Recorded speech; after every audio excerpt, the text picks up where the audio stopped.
Uncover the dark secrets of the Monastery of Silent Vigil, where undead monks roam and Agatha Mayer's iron rule sparks fear and rebellion. I'm Game Master in Action, and welcome to the next episode of Biographies. Deep within dense forests and rolling hills, far from the ruins of civilization, stands the Monastery of Silent Vigil. Its towering, ancient walls, once alive with prayers and hymns, now bear witness to the groans of the undead.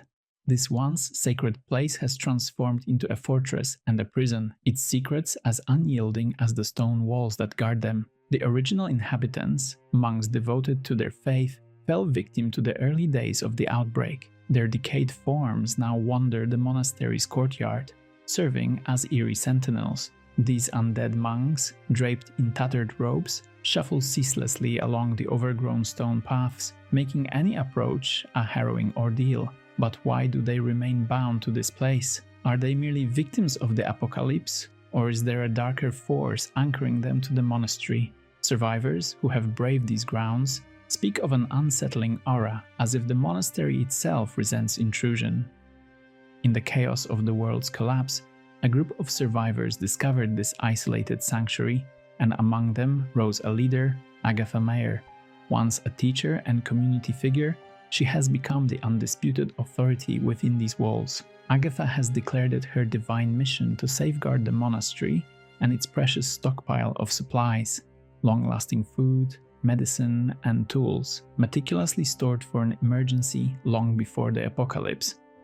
These resources are strictly controlled, with Agatha alone deciding who is worthy of them. Disobedience or dissent is punished with the trial of the courtyard, where the accused must face the undead monks in a grim test of survival.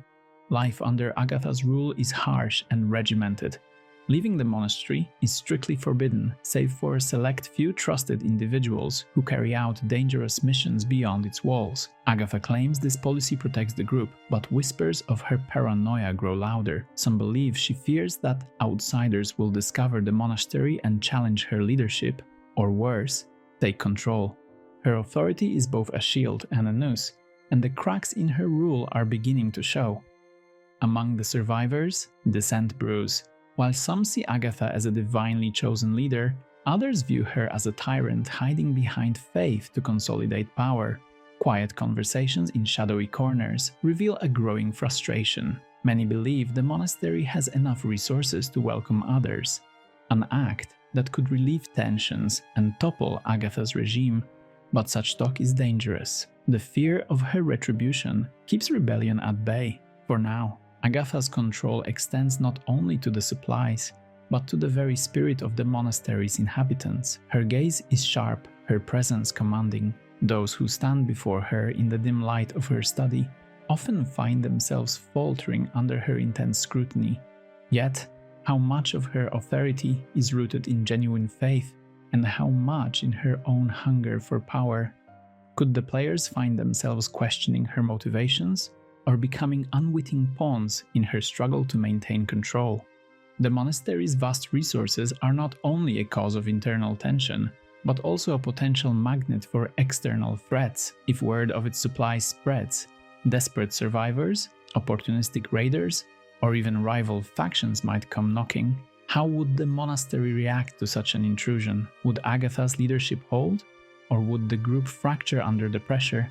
Could the players take a side in this potential conflict, or perhaps ignite it themselves? Then there is the courtyard, the haunting domain of the undead monks.